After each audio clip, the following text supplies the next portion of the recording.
እንዳጫሉ ሊበሉት ነው። እኛ ቀድመን ነው የምንናገረው። ኢትዮጵያ ላይ ትልቅ አሻራ ጥሏል ቴዲ። አሻራ በኢትዮጵያውያን በእውነተኛ ኢትዮጵያውያን ልብ ውስጥ ገብቷል።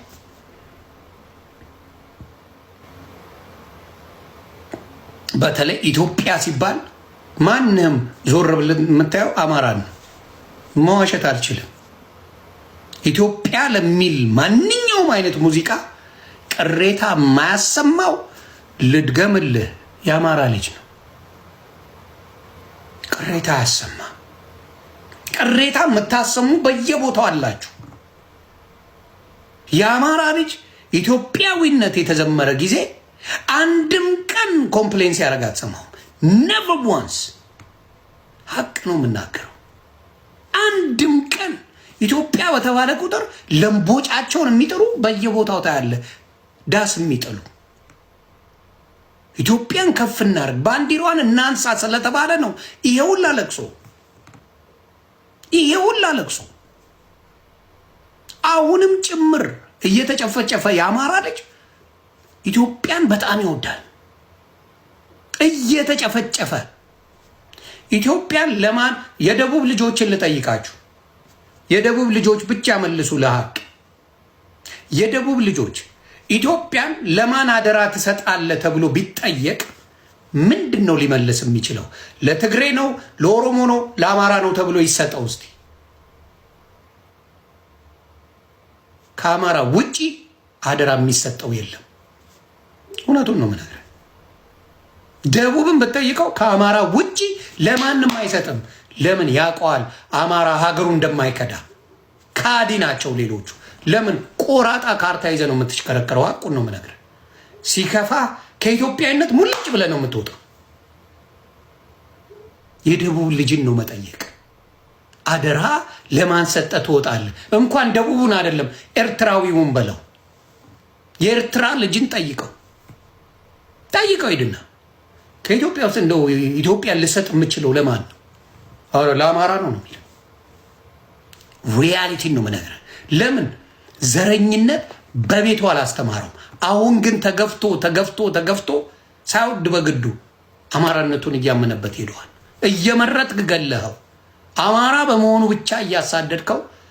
በጣም ኢትዮጵያ ውስጥ የጨፈጨፈው በአማራነቱ አማራ ብቻ ነው። ተመርጦ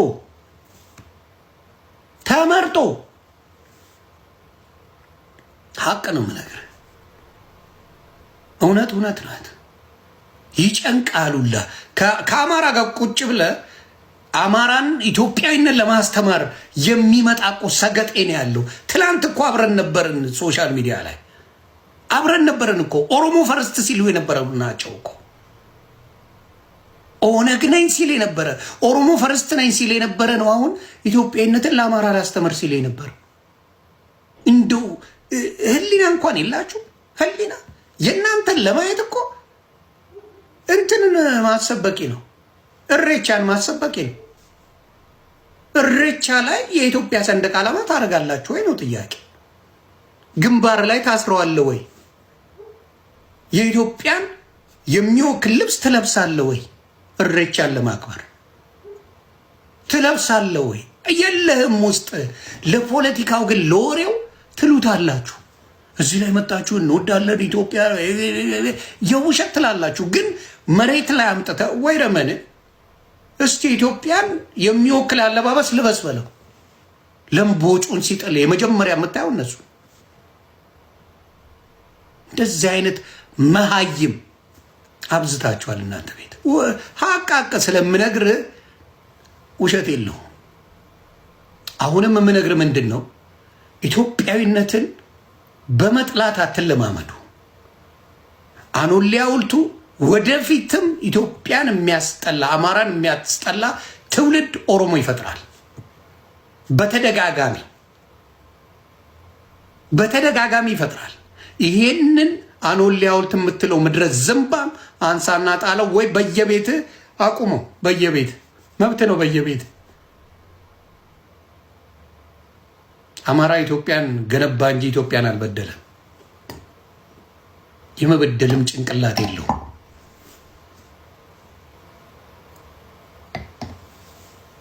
እናንተ ግን አሪዮሶች ናችሁ።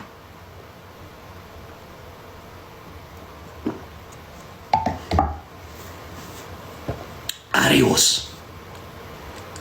እንደው ጭንቅላት ቢኖርህ እውነቴን ነው የምነግርህ፣ የሴት ልጅ ጡት ብትቆርጥ አትሞትም። መሀይም ሴት ወታደር ነበረች። በአፄ ምኒልክ ጊዜ የኦሮሞ ሴት ወታደር ነበረች። ዘንባ እንኳን የሴት ወታደር ነበር። የወንድ ጡት ቆርጠ ቢሆን የወንድ ጡት ተቆረጠ ትላለህ። ወታደር አልነበረች ሴት ልጅ በአፄ ምኒልክ ጊዜ። በኃይለ ሥላሴ ጊዜ የሴት ወታደር አልነበረ። መሀይም ስለሆናችሁ ይጫወቱባችኋል። እንደ ጉድ ይጫወቱባችኋል። አሁንም በፖለቲካ የሚሰሩባችሁ እነሱ ናቸው። አሁንም ጭምር ሰው በሆነ ነገር አይሻሻልም። ኢትዮጵያ ብሎ የዘመረ በሙሉ አማራ ይመስላችኋል። አዎ ኢትዮጵያን ልብ ውስጥ ቅጠፋ አማራ ልብ ውስጥ አገኘዋለህ። ልብ ቢቀደድ የትግራይ ልጅ ባመጣው የትግራይ ኮከቧን ነው የምታመጣልኝ። እዚህ ጋር ለዋሻ አልችልም። ማንም ትግራዋይ ና እዚህ ውስጥ ልብም ብከፍተው ያችኛዋ ቢጫና ቀዩዋ ባንዲራ ነው ያለችው፣ ወይ የተቆረጠችው ካርታ ነው ልብ ቢከፈተ ያለው። እንዲሁም የኦሮሞ ብታመጣ የሆነ ጓ ነው ያለችው። የአማራ ልጅ ነው እና የደቡብ ልጅ ነው ልቡን ብትከፍተው ኢትዮጵያ የምትለው ድብልቅ ብሎ የሚወጣው እና አዲስ አበባ ልጅ በብዛት እውነቱን ነው የምነግርህ። ሀገር አንድ በመሆን ትልቅ ትሆናለች። ሀገር ሲከፋፈል ከፋፍለ ግዛው የሚባል መንግስት ይመጣል ኢትዮጵያ ላይ። ምክንያቱም ኦሮሞን ሄዶ ወለጋ ላይ ቢያርደው ማንም አይጠይቀው። ለምን ኦሮሞ ሞተብኝ ብሎ ሌላው ወደ አንተ አይመጣም።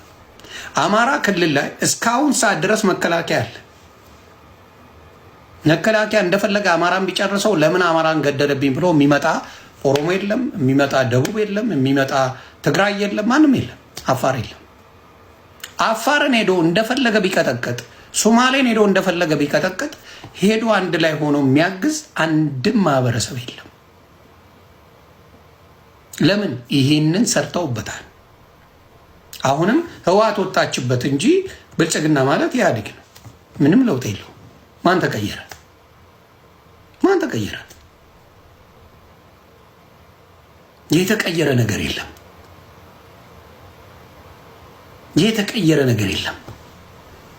ስለዚህ አሁንም የኢትዮጵያዊነትን አሁንም የኦሮሞ ልጅ ለስልጣናቸው ሲሉ እየበሉ ነው። ለስልጣናቸው ብለው ኦነግ እያሉ በኦነግ ስም ጨፈጨፉ፣ ጭፍጭፍ አደረጉ በኦነግ ስም።